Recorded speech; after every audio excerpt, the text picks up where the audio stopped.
여러분 안녕하세요. 복잡한 재무제표의 세계를 아주 명쾌하게 짚어드리는 해설 강의에 오신 것을 환영합니다. 저는 오늘 여러분의 가치평가 가이드를 맡은 블랙스톤 H입니다. 오늘은 기업 재무상태표의 왼쪽, 그러니까 자산 측정과 가치평가에 대해 아주 깊숙하게 한번 파헤쳐볼까 합니다. 안녕하세요. 오늘 해설 정말 기대하고 있었어요.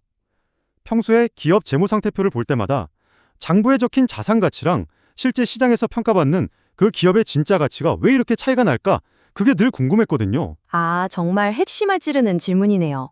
사실 그 간극이 왜 생기는지 이해하는 게 가치평가의 첫걸음이라고 할 수 있죠. 오늘 준비한 내용들을 저와 함께 하나씩 짚어가다 보면 그 숨겨진 비밀을 완벽하게 해독하실 수 있을 겁니다. 자, 그럼 본격적으로 시작해볼까요? 블랙스톤 H, 오늘 우리가 함께 탐험할 로드맵입니다. 보시는 것처럼 재무상태표의 가장 위쪽부터 아래쪽으로 아주 체계적으로 내려가 볼 텐데요. 회계사들의 독특한 3대 원칙부터 시작해서 고정자산, 유동자산, 투자자산을 거쳐 가장 까다롭다는 무형자산과 영업권까지 쭉 정복해 보겠습니다. 자, 첫 번째 섹션, 자산가치평가의 3대 원칙입니다. 학생, 그런데요, 애널리스트나 투자자들은 항상 지금 당장의 시장 가치를 제일 중요하게 보잖아요. 그런데 회계사들은 자산을 보는 관점이 좀 많이 다른 것 같더라고요. 특별한 이유가 있나요? 정확히 보셨어요. 회계사와 투자자는 애초에 자산을 평가하는 목적 자체가 완전히 다르거든요. 그 근본적인 차이가 어디서 오는지 바로 다음 질문으로 확인해 보시죠. 학생은 왜 회계사들은 시장 가격을 그렇게 불신하는 걸까요? 그냥 현재 거래되는 가격이 제일 정확한 가치 아닌가요? 논리적으로만 따지면 학생 말이 맞아요. 하지만 회계사들이 사는 세상에서는 얘기가 좀 다릅니다. 그분들은 매일 오르락내리락, 변동성도 크고 심지어 누군가 마음만 먹으면 조작할 수도 있는 시장 가격을 아주 위험하다고 보거든요. 그럼 재무제표를 쓸 때 도대체 어떤 철칙을 지키는지 바로 정리해 드릴게요. 자, 여기서 이 세 가지 원칙이 절대적으로 중요합니다. 첫째, 장부 가격 선호입니다. 회계사들은 자산을 맨 처음 샀을 때 딱 지불했던 그 가격, 즉 취득 원가를 가장 믿습니다. 왜냐고요?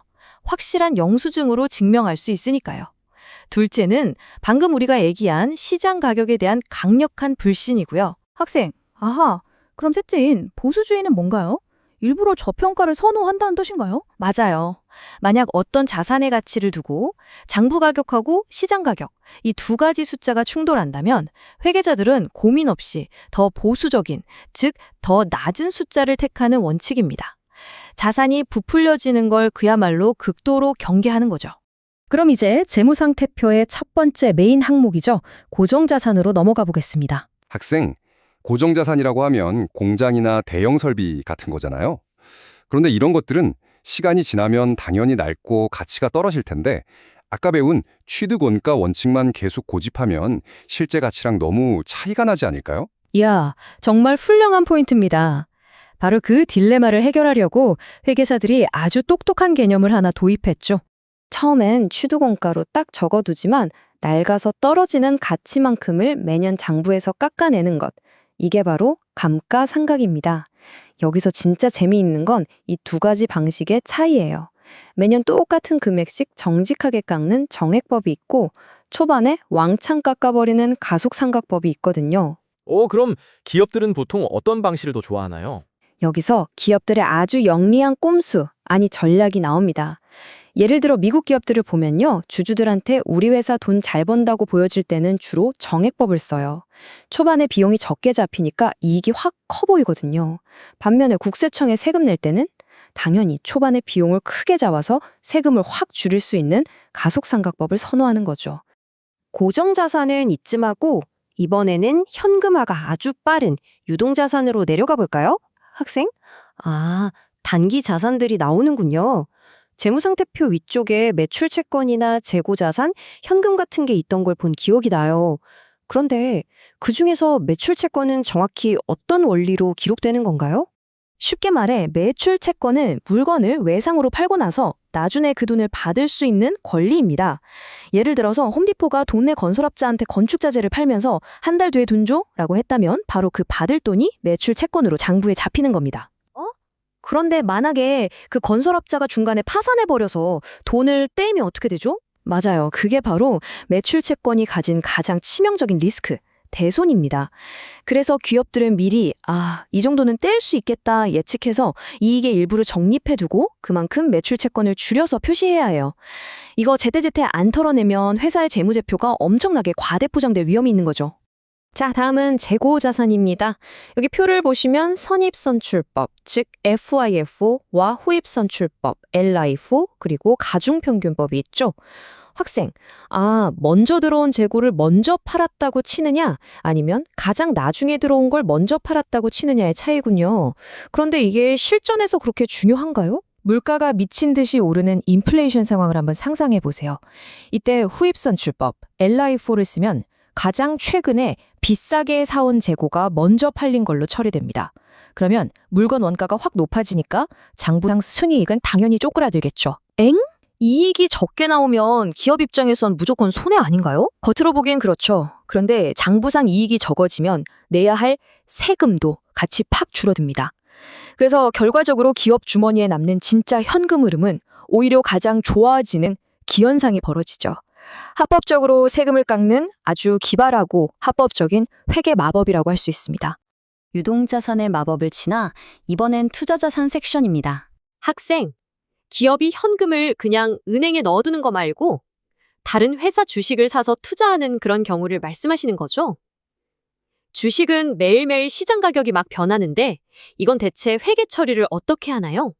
이게 또 내가 주식을 얼마나 가지고 있느냐, 즉 지분율에 따라서 회계 규칙이 완전히 달라집니다.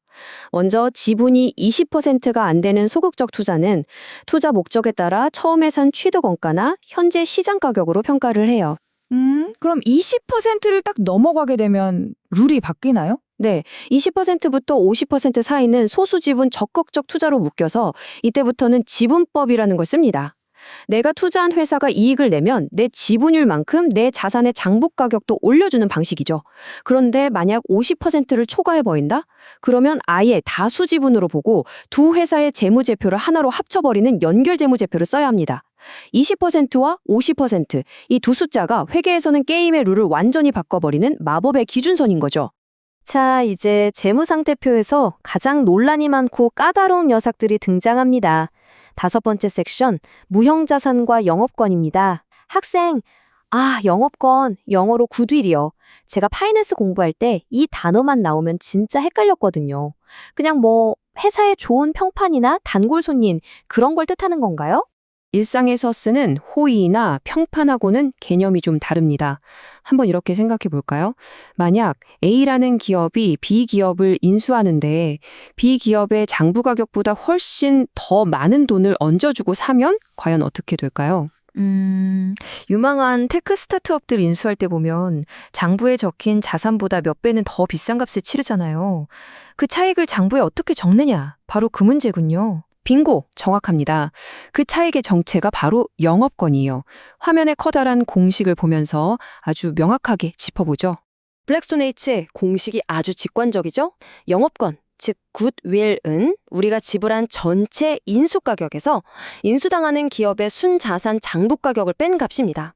다시 말해서 인수합병할 때 얹어준 웃돈이자 회계장부의 왼쪽과 오른쪽 밸런스를 딱 맞추기 위해 억지로 끼워 넣는 조정 변수라고 보시면 돼요. 이런 방식을 유식한 말로 매수법이라고 부릅니다. 학생, 그럼 그 엄청난 금액의 영업권은 장부에 영원히 자산으로 남아있는 건가요? 예전에는 그랬죠. 일정 기간 동안 쪼개서 자동으로 깎아냈는데 지금은 규정이 확 바뀌었어요. 매년 이 영업권의 가치가 아직 살아있는지 손상 검사라는 걸 혹독하게 받아야 합니다.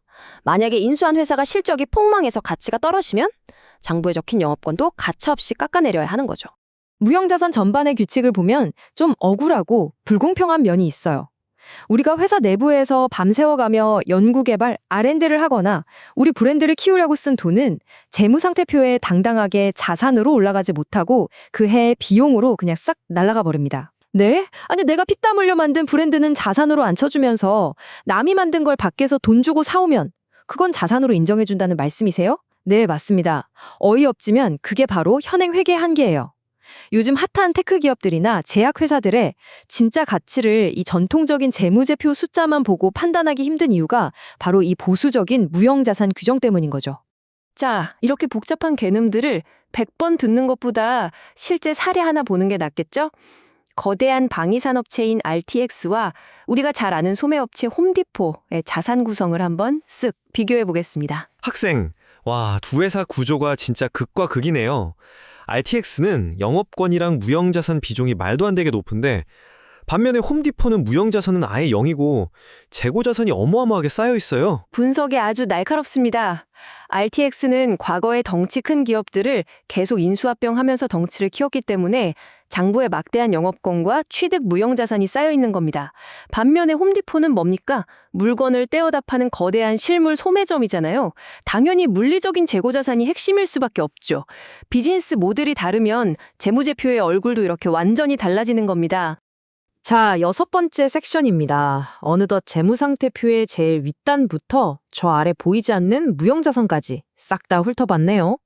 오늘 가치평가의 여정을 슬슬 마무리할 시간입니다. 와, 시간이 진짜 훌쩍 갔네요. 처음엔 그냥 딱딱한 숫자만 가득한 지루한 표라고 생각했는데 알고 보니까 이 안에 기업들의 치열한 전략이랑 회계사들의 깐깐한 철학이 다 녹아있다는 걸 깨달았어요. 맞습니다.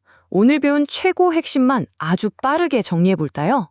첫째, 회계사들의 보수주의 마인드와 무조건 취득원가를 선호한다는 사실 절대 잊지 마시고요. 둘째, 감가상각과 재고평가법이 어떻게 이익을 바꾸는지, 특히 인플레이션 때 라이포가 만들어내는 그 기가 막힌 세금 절감 효과 꼭 기억하셔야 합니다. 학생. 그리고 셋째, 영업권은 무슨 신비로운 회사의 아우라가 아니라 그냥 기업 인수할 때 지불한 프리미엄, 즉 웃돈일 뿐이라는 거. 이건 확실히 머릿속에 넣었습니다. 완벽하게 정리하셨네요.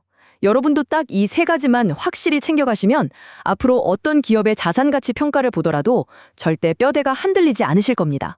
자, 이제 정말 마지막 슬라이드입니다. 강의를 끝내면서 여러분께 아주 도발적인 질문을 하나 던지고 싶네요. 애플이나 마이크로소프트 같은 기업들을 보세요. 기업 가치의 거의 대부분이 소프트웨어, 브랜드 가치, R&D 역량처럼 눈에 보이지 않는 무형 자산에서 뿜어져 나오는 시대잖아요. 그런데 정작 오늘 우리가 열심히 배운 이 전통적인 재무상태표는 어쩌면 점점 쓸모가 없어지고 있는 건 아닐까요? 우리가 방금 확인했듯 현행 회계 규정은 내부에서 스스로 만들어낸 무형 자산을 당당한 자산으로 인정해주지 않으니까요. 과연 이 옛날 방식의 재무제표 숫자들이 오늘날 첨단 기업들의 진정한 가치를 온전히 담아낼 수 있을지 여러분 스스로 꼭 한번 고민해 보셨으면 좋겠습니다. 자, 지금까지 복잡한 가치평가의 세계를 명쾌하게 해설해드린 블랙스톤 H였습니다. 시청해주신 여러분 정말 감사합니다.